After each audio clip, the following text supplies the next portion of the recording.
The foundations of generosity is not just about money, but rather it's all about resources, time, talents, abilities, and of course, influence. That is the foundations of generosity. Always not just and should not be equate only when it comes to money, but in everything that God has showered unto us. Ano man ang ginhatag sa aton sa ginutuman kay importante nga magiging maaluan ta sa tanan nga bagay nga ginhatag sa aton sa Ginoo. And what is that again? Talento, resources, impluwensya, chimpo. Of course, that includes the money. We cannot give until sasta we don't have. Yet the problem of some ay mga tao nga though they are blessed, have the kind of heart that is so generous when it comes to God and when it comes to the plan of God. The purpose nga ginalawin na sa aton sa Ginoo. Because never God bless us sa aton lang nga personalya nga enjoyment or happiness or achievement, but rather we are being blessed also to become more productive sa aton nga chimpo for His kingdom purpose sa sining kalibutan kag sa ibang nga mga tao. And that's the reason why kung discuss ko sa inyo sa nagligid nga Sunday about the foundation. Think about your influence, your resources, your time, your talent. And this time, we need to sum it up, the part of this message concerning, generosity, a connection. This time, when we are being connected to God, generosity flourishes. Kung konektado kita kay Lord, ang pagiging maaluan, nagalambo ginasaya. Just like what I said to you, when you as a branch is connected to the real and to the main source, you will grow and you will produce more fruits. So that's a kind of obvious evidence nga ang tanan nga konektado kay Lord, ano ginaya naga-flourish siya. Again, think about being generous in times of your time, talent, resources, and influence.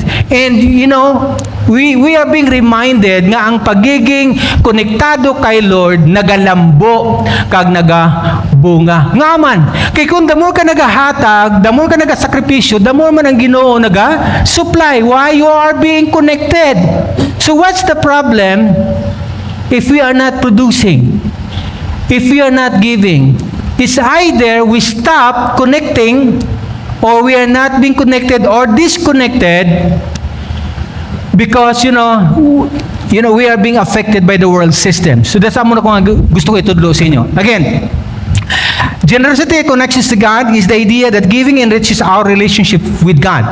The more ka may time, nagahatag sa imo time, sa imo resources, sa imo abilidad or talento, sang imo impluwensya, the more it enriches your connection to God. And then, it also reflecting His love to the community, fostering spiritual growth. Kaya pinakanami mo niyo, it provides a sense of fulfillment to us spiritually. That means, feeling gid kita fulfilled and happy kung ikaw nakahatag, kung ikaw nagiging maaluan towards God in His kingdom, to His kingdom as well. Generosity flourishes, cultivating joy through giving. Kung isa ka tao maaluan, isa ka bagay makita mo sa iya, malipayo na. Amen. Pag ang isa ka tao naglambo sa pagiging maaluan towards sa iya time, resources, talent, influence, whatever God has showered to them, malipayo na nga nagahatag, biskan pa even to the point nga nagsakripisyo. Again, just also to remind you that when it comes to generosity doesn't mean that you have all the abundance. But generosity always, precedes from the heart.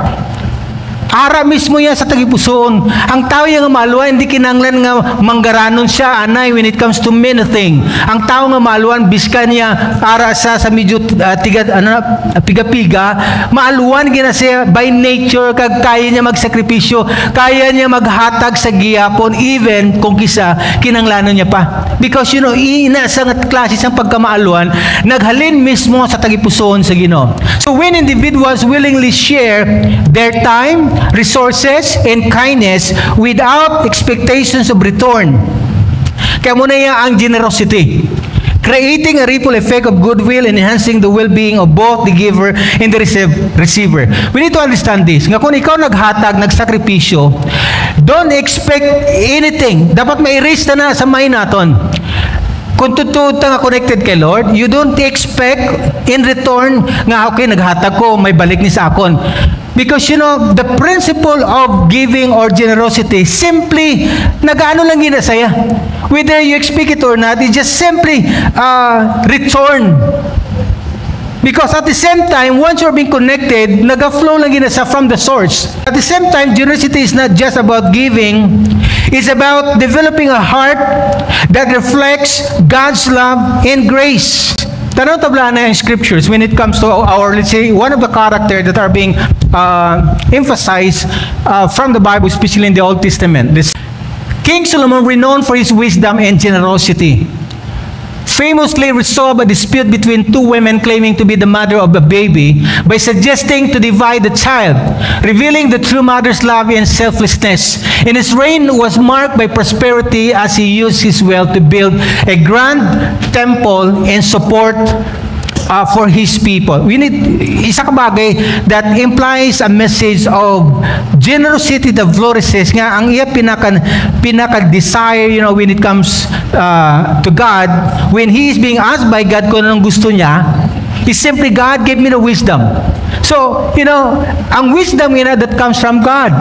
Ang kaalam ngayon naghalin sa Ginoo, and that's the reason why, because of that wisdom nga gina-apply niya sa kabuhi, ang ina nga kaalam naglambo kag nagpag-uswag sa iya sa tanan nga aspeto sang iya kabuhi, even when it comes to how he is going to put some judgment into some confusing nga mga sitwasyon, like sa tong duwa ka babae nga nag-claim nga sila ang iloy. But the law, King Solomon asked for the wisdom. And that's the reason why kung ang iyang kaalam, naglambo siya. And that includes many things that prosper him. And at it affects even ang iya, the whole kingdom. Kato kita na sa 2 Corinthians. Chapter 9 ends, verse 6. Remember, the man who plants only a few seeds will not have much grain to gather. Each man should give as he has decided in his heart. So we are not being simply compelled, but rather, from the heart, kung ang tao gidya generous siya, then mo na kung nga kahapos ay maghatag. He should not give, wishing he could keep it. Tani akon pa ni. But kung naghatag saya, hatag ginasayang without any reservation. Or he should not give if he feels he has to give. God loves a man who gives because he wants to give. Ang Ginoo, mas love niya ang tao yung naghatag from the heart. Next. God can give you all need. He will give you more than enough. You see? You will have everything you need for yourselves, and you will have enough left over to give. Imagine when there is a need. The more ka naghahatag, the more ang Ginoo maghahatag sa imo. Because your heart comes from God, because you are being connected to God. Of course, it's just but natural since you are releasing a generous giving when it comes to the demand of life, of time, like halimbawa resources, like influence, kung ano ang kinanglanon sa sinangation, you are just simply giving it. And that kind of connection comes from God. So the more you give, the more it releases from God. So that's the principle. Even you are not expecting na may maabot, since you are being connected, it just simply, came to you again, and again, and again, and again. Why? Because you are conduit. Ikaw ang alagyan sa Ginoo. So the more you give, the more you receive. Because hindi pwede nga si Lord hindi mag-restock sa imo kay naghahatag ka. So kailangan nag-release, may bagong stock. Nag-release, another thing. Is it not exciting? Pero mas linggo tuod, no? If I keep on hoarding, if I keep this thing to me, then it also stop. Diba? It also stop. And sometimes kulang pa. But the more you give, because you give with wisdom. Never, lain niya ang buha ang tao, lain niyang tao yang wala nagapaminsar. You learn to plan, you learn to give, you learn to strategize, You learn the basic principle of giving and of course securing. But you know, as far as you're being led by the Spirit of God, makita mo yan nga, there is always fresh, there is always supply. There is always a restocking. The more you give, the more God is placing something new. Wala siya nagakapanos, nagatubo lang siya, nagadamo lang siya. Okay? Damo na kung Linda, and you will have enough left over. Sobra pa! And to give when there is a need. Tanap lang the heart sang isa ka bata when he gave his food for the needy, or I mean for those who are hungry. Ginhatag niya ang iya personal nga need sa iya mismo. And then amo na kun nga napakaon ng tanan, there's a miracle, and even there is still 12 basket nga nabilin. So amo na yung isa ka bagay. So tatlo ka butang kinahanglan ta maintindihan sa sining gabi, sa sining adlaw when it comes to generosity flourishes. Kay kun isa ka tao connected kay Lord, ma-flourish kagid maglambo ka. Isa ka bagay nga klaro sa isa ka tao nga connected kay Lord when it comes to growth is that ang word na altruism. Ang isa ka tao just like you and me is altruistic. Ano na siya? Ang altruism, this is the heartbeat of humanity actually. Tanabla, ining kagahapon lang linog na natabo, 7.7 ang epicenter sa Myanmar. We have also a church there. Then one of those nations that are being affected are Thailand. They're all being affected. And you know, most of the nation, that part of the Southeast Asian nation, even, you know, ang United Nations are now giving or extending their support, their help, because there is a need. Kay basic na sa akong heartbeat na sa sang humanity, nga if there is a demand, if there is a need of help, hindi sila kabatas, biskan pa may kinahanglanon o kung para na sa ila. Kasi sila man mismo, di ba, may kinanglanon sila o kulang pagani. But in ang heartbeat of humanity, ang pagiging altruistic sang isa ka tao o sa isa ka nation is just natural. Because iyan niya sang Ginoo nga balatyagon. That is the heartbeat of humanity, ang altruism. Now, altruism is the selfless concern for the well-being of others, often resulting acts of kindness and generosity. So that's what happened, sang nagligad lang kagahapon or even until now. Ang possible nga ginakulbaan nila, although 1,600 pa lang ang actual nga patay na, and there will be a lot of people to be retrieved from the rubble. Imagine! Amo na ginasiling ko permisin yung mga unwelcome surprises nga if we are not planting today, if we are not ready today, how is our life when we are being struck tomorrow? Amo sa kabagay na continually reflect yourself what is happening around us, globally as well. And that's the reason why, biskan pa kung kisa gaagwanta ta, gaantos ta, may kasakit ta, may problema ta, may challenges ta, still, we are blessed. Still, we are favored. Makaslim ba kita, thank you Lord, biskan pa paano, biskan amulan ni Lord, biskan amulan ni akong sitwasyon, still blessed pagid gali ko sa gihapon. And if I am struggling, mas may nag-struggle pagid, na worse pagid siya. Kag kung papili yung kaguro, hindi kita magpili sa sila nga klase sang sitwasyon. So muna ko nga in everything, give thanks to God for this is His will concerning us in Christ Jesus. According to 2 Corinthians chapter 9 verse 11, you will be enriched in every way so that you can be generous on every occasion. That's the purpose of the connections of God. He keep on supplying. He is empowering us. Because, kinanglan ta magpakita, magpabatyag sa community, sa humanity, that, we are representations of God. Just like silin ni Paul. 2 Corinthians chapter 9 verse 11, you will be enriched. Imagine, silin niya in every way. In every way. So that you can be what? Generous. Anong gusto sang Ginoo sa aton? Magiging generous. Ano ang foundation ng generosity? Is either your time, your resources that includes your money, your assets, and everything ara sa imo, your influence, your ability. That is your foundations for you to be generous to your community, to your church, or even to the world. Amo ng purpose, you will be enriched in every way. Grabe. Comprehensive kayo.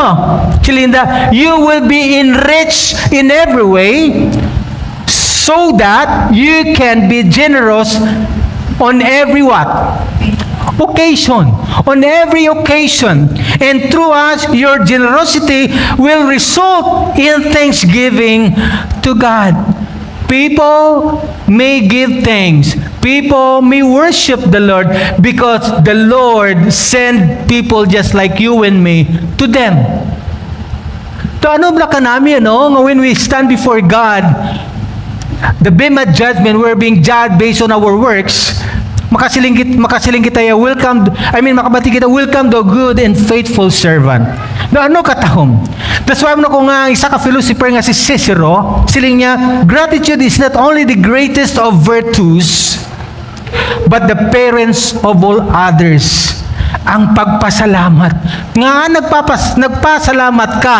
Because first, we are all recipients of the goodness of God.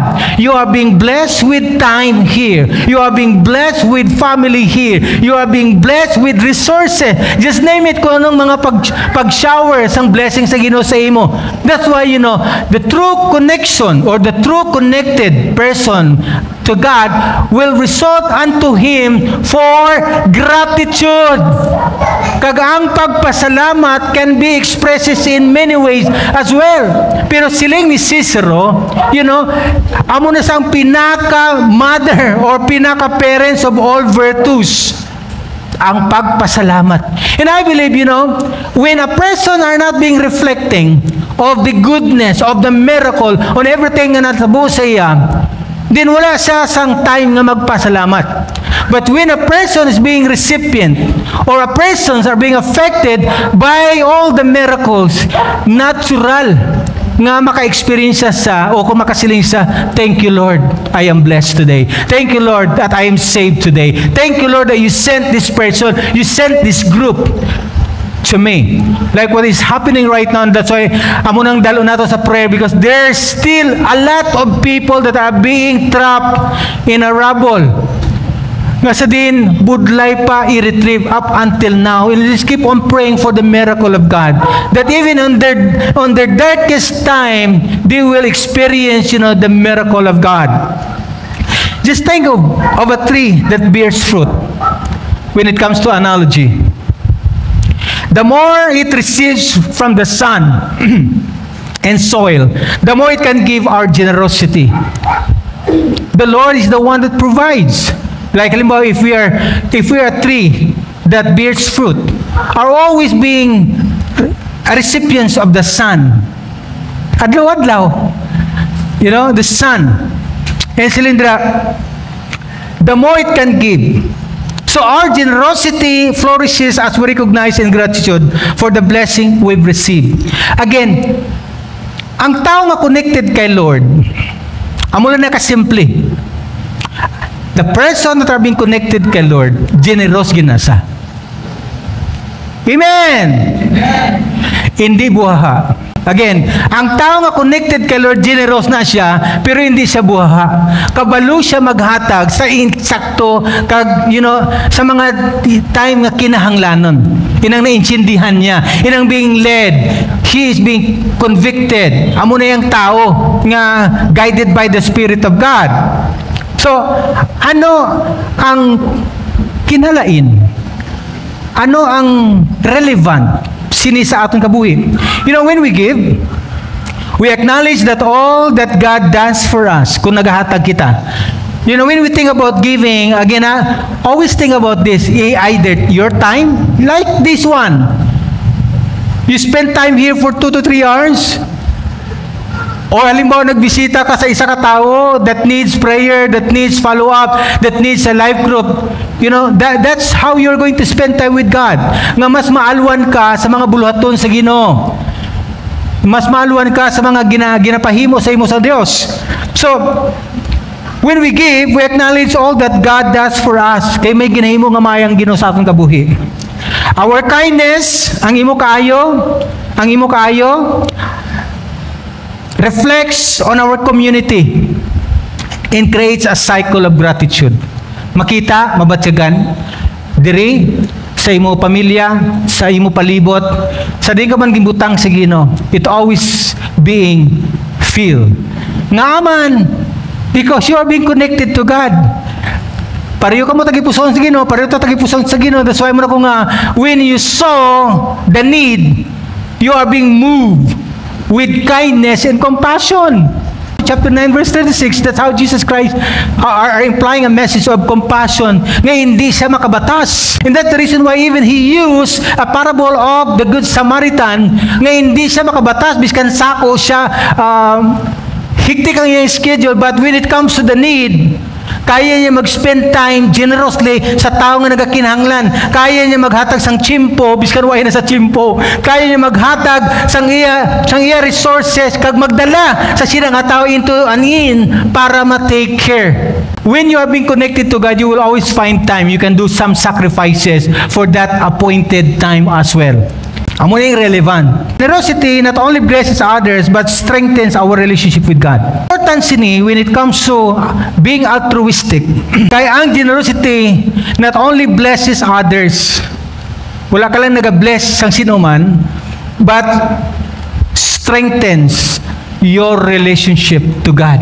Kung ginabless mo ang isa ka tao, kung ginabless mo ang imong local church, kung ginabless mo ang imong komunidad sa palibot, you're not just only blessing the people that ikaw ang naghatag sa imo chimpo, sa imo resources.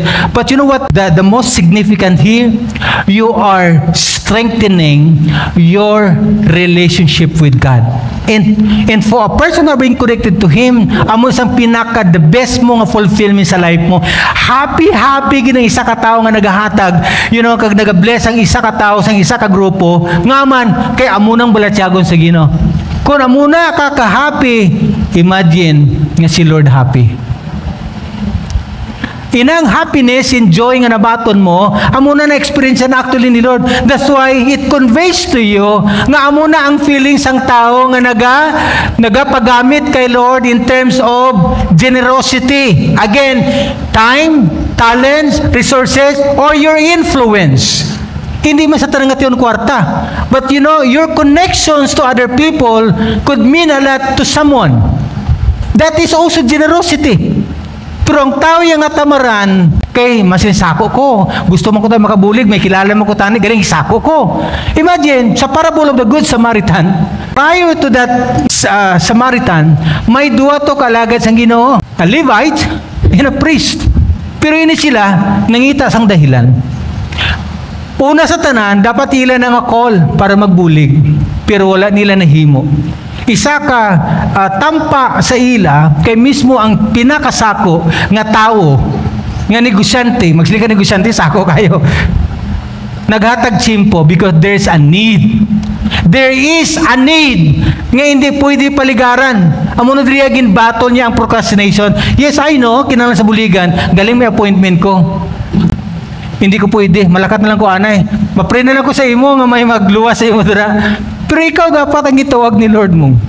Altruism, tuman ka importante. That is the heartbeat of humanity. Amo ni sa kabagay nga kung ang pagkamaaluan nagalambo sa aton, that means you are altruistic and that is the heart of God. Amo nang balatyago naton nga kaya mo magiging selfless para sa ibang nga tao. Kaya mo magiging selfless para sa imo iglesia, para sa imo pamilya. Ang pagiging maaluan, amo na sa ang fruit sang a grateful heart. In other words, even way ka nagasiling bala nga thank you Lord, di ba? Hindi tayo nga tao expressive when it comes to saying thank you Lord for the blessings that I have. But sometimes more siya sa action, like halimbawa, He bless someone, He bless those who are in need. That is the grateful heart sa isa ka tao. Kaysa may mga tao nga maayong maghambal nga, thank you Lord sa mga grasya, pero ano ganina? Kakuripot. Nagakabingkong ang mga coins. Okay? Kakabingkong ang coins pagbuyan. Pero pag ikaw maaluan, pag kita maaluan, may tubangin mo ito, Fadbihan Balasa, maaluan taya, please don't be guilty kung ang pagiging maaluan mo, maybe for now, hindi sa kwarta. Pero maaluan ka sa imo tsimpo. Maaluan ka sa imo impluensya. Maaluan ka sa imo talento. Halimbawa, like our body has many parts. Hindi ta pwede makumpara ang isa kag isa. May kamot, may tiil, may makita sa gwa, may ara sa sulod nga hindi makita. But all of it give their supply. Ang pamangkot sa diin ka posible karon ginagamit kag posible gamiton sa Ginoo. Ang dapat ta nga ihimuon karon magiging maaluan ta samtang buhi ta. Amen. Kaya hindi ito pwede maging maaluan kung patay na. Diba? Magiging maaluan ta samtang buhi ta. Again, i-raise natin di ang pagkabuhaha. Kung magiging maaluan sa katao na minsan na sa nangamuyo na sa gabatyag na sa sambalatyagon sa Ginoo, hindi kay ginatuwag yang wala kagapaminsan nga pila ka daw ikaw naman mapigaduhan. So that's foolishness. Okay? Kaya ang Ginoo way naghandom sa ato nga magpigado. Kung halin kita sa pigado, gusto sa Ginoo ikaw mag-asenso, hindi para magiging arrogante, but rather ikaw gamiton sa Ginoo. Now, ang pagkamaaluan, the fruit of a grateful heart. That means yang kung ginahambal mo man kay Lord nga thank you Lord or wala, basta importante ga-respond ka sa pagiging maaluan. Inang makibot lang siya nga gin-bless mo siya. Matigang nga man nga gin-bless mo. Grateful ko kay Lord. Maayos siya sa kabuhi ko. Naman na kong isa nga inang hindi mo malikawan, hindi mo gid mapunggan. Kay nga man gaawas na sa mo. Out from the abundance of the heart as well, the mouth speaks. Number 2, ang kinahanglan ta maintindihan. From altruism, we need to understand ang benevolence. Kinatudluan ta sa Ginoo karon kay hindi lang kita dapat yan nagadamo ang aton nga manggad o kung halimbawa medyo totally secured na kita kay may trabaho ka na, may negosyo ka na, nakatapos na imo kabataan, may trabaho imo kabataan, something like ay ka naglastuan. But the Lord wants us nga ang tuod gali nga connected kay Lord, naga-flourish siya continually. Kay isa ka bagay pa makita sa iya ang pagiging benevolent niya. Benevolent. Anong buot siya sina? Tanda nato ng benevolence, the heart of generosity. Okay? Or the heart of a divine generosity. Benevolence is the desire to do good and show kindness toward others. Ga-desire. Gahandom na maghimo kag magpakita sing kaayo sa iban nga tao. Amo na kun nga isa sa mga reflection naton, every year ang ginatawag mo, bugay mo, kalipay ko. Bugay mo, kalipay ko, that we extend even to those who are deprived. Especially during time sang Christmas or New Year, nga wala sila sang preparation. This time, sa ato nga fundraising campaign, may kita tema. Anong nakabutang dira? Bugay mo, kalipay namon. Because imagine kung ma-restore o kung ma-experience naton ang gina-design naton. Kalipay, hindi lang nakon, kalipay sa sino man nga ginpadala diri sang Ginoo. Benevolence, the desire to do good and show kindness towards other. Amo na isa ka bagay ipakita sa Ginoo, for God so loved the world in John 3 verse 16 that He gave His only Son. And those who will believe will not perish. The measures of a man is what he does with power, according to Plato. Now, tandaan nyo ba lang? From time to time, when God blesses us with many things, isa ka bagay nga ginatest o kung ginamisure sa ato sa Ginoo is that when we use our power or our resources, don't you know, the talent, money, resources, influence are also power. So when these powers are being used for the kingdom purpose, amo nang pinakatakom nga maipakita naton sa Ginoo nga truly you are a matured person, truly you are being attached or being connected to the heart of God, because that is the heartbeat of the divine generosity. Ang pagiging benevolent, binablang ga-desire ka for more help, for more blessing to others. Inang maslingabaw ang iba nga makahatag, sagi ka panghatag. Because it can't stop you of being generous, because, that's what God is telling you to do. Again, not neglecting ang pinaka-basic na needs mo, not destroying your budget without reason kung kinahanglan sa i-sacrifice. Kaya kabalo kayang may effect na sa kabuhay naton. Pero isa ka bagay nga nakita ko at the same time that just like Plato, he said that the misuse of a man is what he does with power. Ang analogy niya is that consider bala ang the act of planting seeds. Kung naga-plant ka sang seeds. So when we give, di ba? When we give, we plant seeds of love that grows. Amo na gani nga kung if you are being led by the Spirit of God, hatag kaya because nagahigugma ka. Hatag kaya because you are being led. Not you are being compelled. Not you are being obliged. Not you are being intimidated. Hindi ka maghatag kaya mapigaduhan ka. Silang ginhambal ba nila nga kung hindi ka maghatag mapigaduhan ka. Yung tanda natin mga utod, when we give, according to sa 2 Corinthians chapter 9, when we give, not because we're being compelled. We give because we understood nga amo na ya ang balatyagon sa Ginoo. Ka Ginoo na intindihan mo na kung the more you give, naturally lang ang Ginoo provide lang. Kay when you are dispensing, He is also now feeling sa mga kulang nga mayara ka. Kay ikaw, supplier ka, ikaw nagiging conduit ka sang purpose and mission ni Lord sa ibang mga tao. As we embody God's power or God's love through our action, we become conduits of change in our community and showcase the heart of our Creator. Dasama ko nga, it's the divine heartbeat of generosity. It's the divine heartbeat of generosity, or the heart of divine generosity pala. So the world's understanding of love, when it comes to love, is often distorted. Tutuod ginasaya. Lain niya ang konsepto sang gugma sang Ginoo kaysa konsepto sang kalibutan. Our generosity provides a tangible example of God's unconditional love.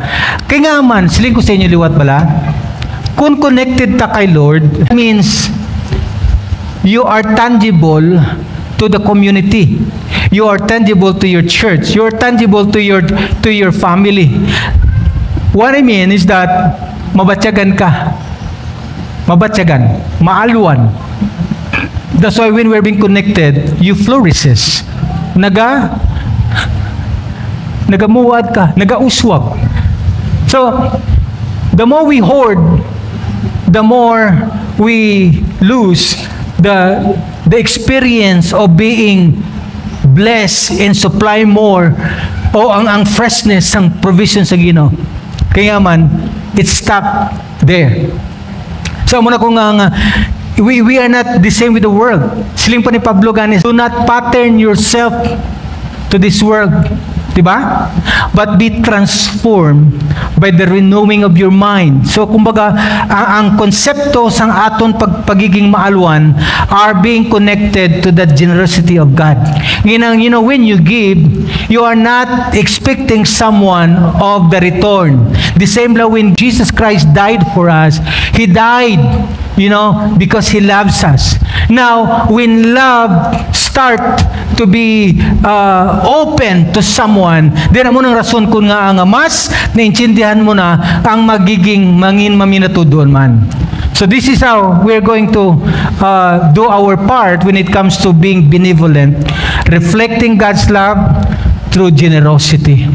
Amo na kun nga tanaw bala ang mga tao yang may connection sa kay Lord. Apart from being religious, tanaw bala. Nga sadto biskan sa imo kasako sa trabaho mo, sa negosyo mo, nga maka-volunteer ka mag-usher, nga maka-volunteer ka mag-worship lead, mag-back up, magtukar, nga maka-volunteer ka mag-upod sa outreaches, nga maka-volunteer ka for some other gifts nga wala sa akon pero ara sa imo. Although ikaw isa sa tao nga pinaka-busy, ikaw ang tao nga may justification ka concerning nga alang-alang, pero because you are connected unto God, you can always find ways. Di ba? Kapag kita ka pamagi. We have all the reason kung nga hindi pwede. Kay tungod sang aton nga complexities sa sining kalibutan. But you know, when you are being connected to God, mangita, kaya pamagi, amo lang ginakasimple. Pangitaan mo pamagi how you are being connected to God. Because after all, sa din kita pwede mag-atubang. San uta pwede maipakita ina sa kay Lord. That's how we are being grateful. Ang pagiging grateful kay Lord, simply ang pagiging maaluan. Hindi ni sa basta bukang bibig lang. Ang pagiging grateful kay Lord, simply ang pagiging maaluan. Ngaman, kay tungod nga, gin-bless niya ka, natural lang gid siya, nga mag-bless ka man sang iban. Yes? Natural lang nga mag-extend ka sang imo tiyempo, sang imo nga talento, sang imo nga influence, sang imo nga resources. Because you are blessed with these many opportunities nga possibly wala sa iban, but you are being grateful to do it because you have been reflections of God's goodness sa life mo. So muna kun nga sa imo kabuhi kag sa akon, we are reflecting God's love paagi sa aton pagiging maaluhan. So that's why sa Kristiyano nga naghigugma, hindi na pirmi rason niya ang pagiging sako. Sa Kristiyano nga naghigugma, hindi na rason sa iya nga pigado. Sa Kristiyano nga naghigugma, hindi rason sa iya nga siya nga alang-alang gid ko. Sa tao nga naghigugma, maaluan na sa tanan nga aspeto sang iya kabuhi. Amen. Isa ka bagay nga klaro, kung connected ka kay Lord, mas labi nga nagiging maaluan ka mga bagay nga para sa kay Lord. Isa inyo tagi pusoon. Dahil sa mo na masling ka, ma-wonder ka, la grabe no? Kasako sa akon. Actually, kakapoy na gid kayo. Pero nga, may tsimpo pa ko mag-pray. Not just only in my personal way, but may tsimpo ko mag-join with a prayer meeting. May tsimpo ko mag-join with the midweek service. May tsimpo ko nga maka-extend pa. Sadto hindi ko na kaya. Try to reflect it. Pero the more ka connected kay Lord, the more mo realize nga, grabing grasya ni Lord, ano? That's why I'm na ko sa imo, you need to understand nga, when generosity flourishes, ang gratitude sa atong tagipuson makita na sa pagiging maaluan ta. Okay? The last, ano to gani? Altruism, benevolence, and this time, abundance. Abundance. Maybe ang abundance ko, hindi pareho sa abundance nga mayara ka. But every one of us are being blessed with abundance so that you can be generous to anyone that has a need. Hindi pare-pareho ng aton abundance, but in all ways, in any way, we can be a generous giver, possibly with our time, with your influence, with your resources that includes maybe your money, your car, anything, mga gamit mo dira nga you wanted to be used for God's kingdom. Or you can be generous at the same time in terms of your talent, where you are playing, where you are singing, where you are doing something that is part ng imong skillful or professional nga abilidad nga may ara ka. Abundance. We are being abundantly blessed by God. Wala diri sang may isa sa aton nga makasiling wala gid kuya. Kay ikaw kag ako ginpakamay sang Dios. To ba nga blemo to pa ang balasa. Bugana taya. Now you're going to discover that abundance kundi ang bugana nga may ara ka karon. Maybe ang sa iban nga portion na like sa imo money, sa imo dabi monetary nga pundo, medyo alang-alang pa. Pero possibly pakadto ka dira sa pagkabugana. Amen. When it comes sa talent, basi bugana ka. When it comes sa influence, basi bugana ka dira. Use it. To be generous when it comes to God. Kaya kung kisa, ang mga bagay, ang foundations of our generosity is only for the world, not for the kingdom of God. Ang relevance ng pagkakristyano natin is that we are always thinking about how we can be more relevant and significant to the kingdom of God. Magsiling ka kingdom of God, anong plano niya sa kalibutan? Di ba ang prayer ni Lord Jesus Christ? Our Father which art in heaven, hallowed be your name. Your kingdom come, your will be done on earth as it is in heaven. In other words, kung anong gusto sa Diyos, anong dapat matabo sa sining kalibutan, amo na dapat ang pinaka-concern ta. So while you are doing your work, having your family, doing your businesses, o ikaw nag-eskwela ka ron, how you can be an impactful to the kingdom of God? Paano imo kabuhi magiging impactful sa kingdom sa Ginoo? Think, because not all the time we have the opportunity. Hindi sa tangation may oportunidad ta. We are going to grab our time today because tomorrow is a different day. So abundance is the state of having more than enough resources. Gabugana ta actually. Bugana ta sa tsimpo. Gamiton ta lang ang tsimpo ta sa insakto kung gisa ang bugana ta nga tsimpo nakadto lang sa trap. Na trap lang kita actually sa isa ka particular sang kabuhi nga na-addict ta nga wala gid pulos. Wala man sa produkto, wala man sa sang compensation, wala man sa sang outcome nga makahatag sang kalipay sa imo kag makasecure sang future mo. It's just simply addiction. But we are all being blessed in terms of many things. Luke 6:38, ang Linda, give and it will be given to you. Ngaman, kung do it ka mong, kung nag-release ka, supply. Hindi pwede nga mag-release ka sa kausa sang Ginoo nga nawadaan ka, nga nagutman ka.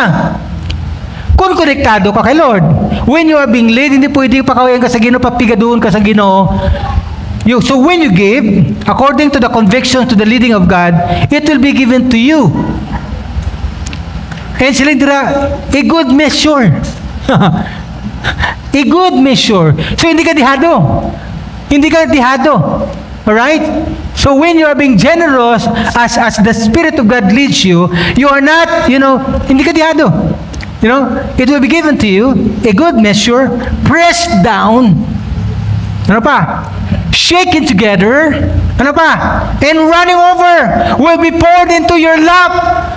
Because open ang kingdom of God for you because you are kingdom, dispenser. Open ang kingdom of God to you, kay kingdom dispenser ka. You are dispensing, the plan of God, the will of God, the mission of God, the heart of God. His mission through you. So the more you are dispensed, the more the kingdom, the floodgates of heaven is ready and open to us. That's why pressed down, shaken together, and running over. Wow! So, I love one of the book of John Bunyan, ang ginatawag na Pilgrim Progress. Pero isa sa mga ginhambal niya diri, you have not lived today, take note of this, sa pagkatahom, sa pagkabaskog ni isang thought na ginhatag niya. You have not lived today until you have done something for someone who can never repay you. Ano daw? Huwag ka pa nagkabuhi karon kung ang ginatagaan mo lang something like nga maka-appreciate o kung makabalik.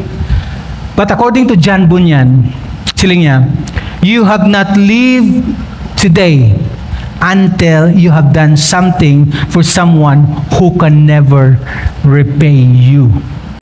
Just think of it. That's why picture a river that flows freely. Picture a river that flows freely, nourishing everything in its path. The more it gives, the deeper it becomes, creating a diverse ecosystems. Our acts of generosity creates ripples that impact lives beyond our understanding.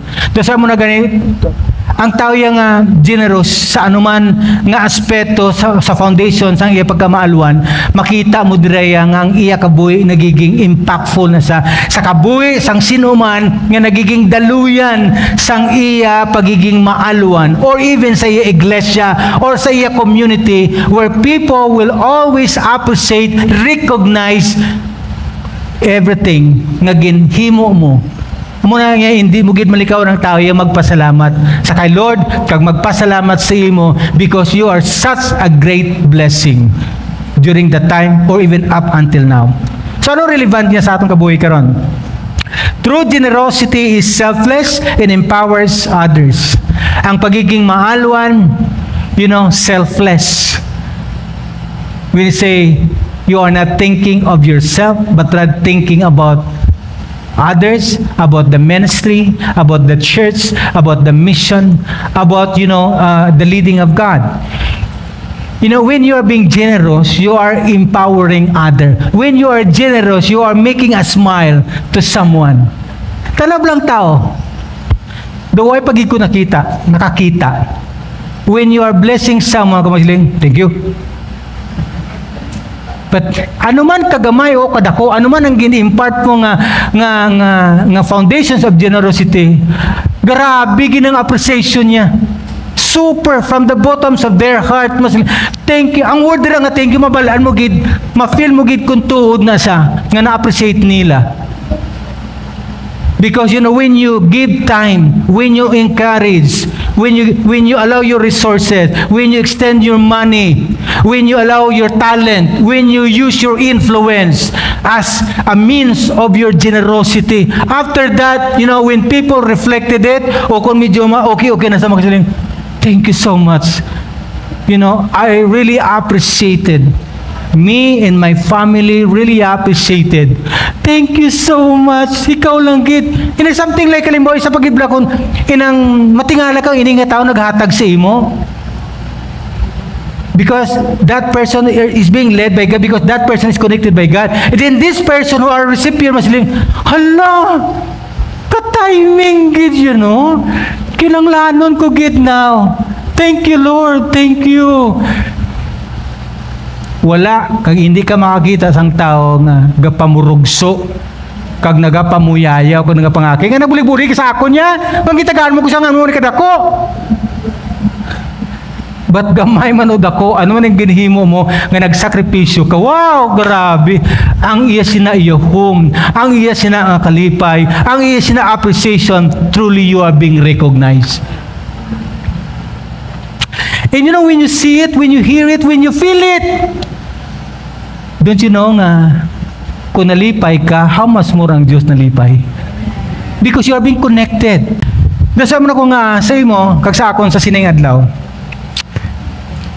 a simple gestures of being connected unto God, that we are truly connected to Him because you are generous. Okay? Please don't compare yourself to others. Because our generosity in terms of abundance is in many ways. Hindi man yan sa kwarta or posible sa kwarta, hindi man sa resources, maybe sa talent or sa influence. Pero gamiton ta na samtang buhi ta, gamiton ta na samtang may kusog pa ta, gamiton ta na samtang may oportunidad ta sa sining kalibutan. That's why in Ephesians chapter 5 nagasilindira, seize the opportunity. I mean, you need to grab the opportunity because tomorrow is something it belongs to God kag sila nakabalo siya. So ang significance when it comes to us, our willingness to give opens channel for blessing. The more ka nagahatag, the more may channel of blessing para sa imo. Amen. The more may channel of blessing para sa imo, not only for the recipient but for ourselves as well. Bless ng recipient, pero ikaw ay naging channel, nagiging blessing ka man nga man, at ito yung source nagapasagay pakanto sa imo, din pakanto sa ibang nga tao. Okay? Now, amo na itong slogan, giving is growing. You are growing when you are giving. Amen. Giving is growing. You are growing is when you are giving. In other words, kaka-simple nga logic in terms of truly a persons are growing Because you are responding to the heart, to the need of God. So, when you are being connected to God, mag-grow ka agad. Just like when you are being connected to the vine, you grow, not just only as branches, but even you bear fruits. So, when it comes to shepherding, I mean, when God is shepherding you, that means, at the same time, you are enjoying the directions of God, the pasture, the greener pasture, in the safe passage into, drinking of water that are not being horrific, intimidating nga place, but rather, calm. Nami ka, nabiskan pa sa palibot, sa pagkagamo, but you have that wonderful, beautiful nga peace that passes all your understanding, knowing that the shepherd protects you, favors you all the time sa kabuhi naton.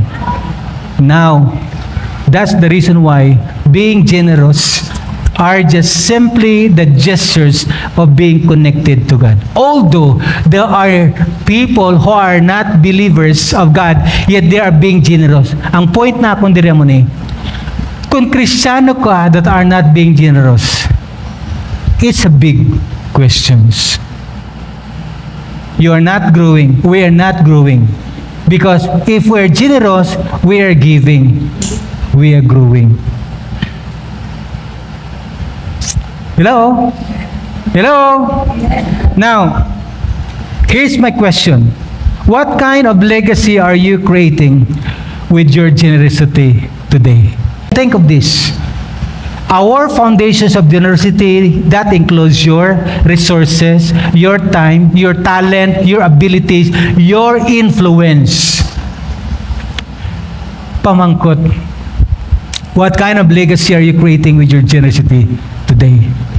Hopefully, just like what Mahatma Gandhi said, one of the founding heroes of India are saying this: the best way to find yourself is to lose yourself in the service of others.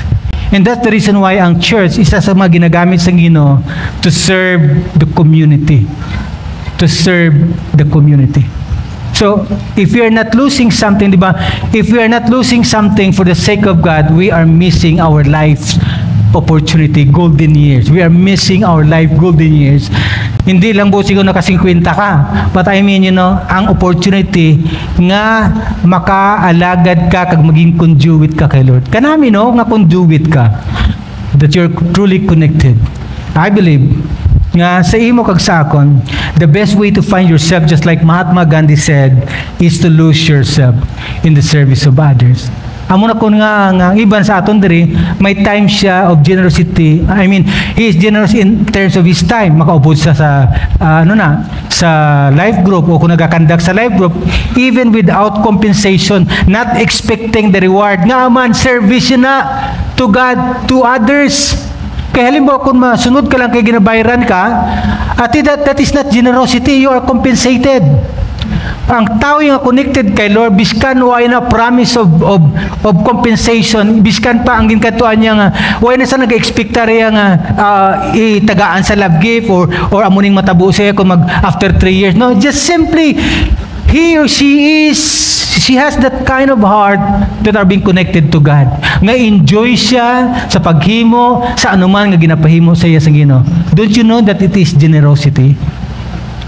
So if those people who have the ample of abundance in terms of money, amo na iba niya naga-function man when it comes sa kwarta.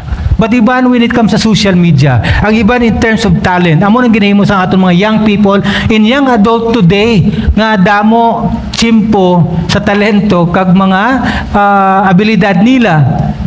How about you? Sa diin ka pwede magsilbi. Amo nang ibilin ko sa inyo nga pamangkot. Okay? So hopefully sa imo ka ako sa sini nga adlaw makaangkon kita sang reflection bala. Time, siling pasang ibang gani sa mga nagkalatabo karon. Time is too short. Hindi ka pamaluan. Again, time is too short. Hindi pa tamaluan. Time is too short. Huwag pa ta nagpagamit kay Lord. Time is too short. Hindi pagigita nagiging maalam. Ikaw ka ako, samtang may kabuhi, regardless sa aton edad, importante, nag-aalagad, kag nagiging conduit kita sa kingdom ni Lord para sa komunidad. Ang pagiging maalwan, that shows that you are being connected unto God.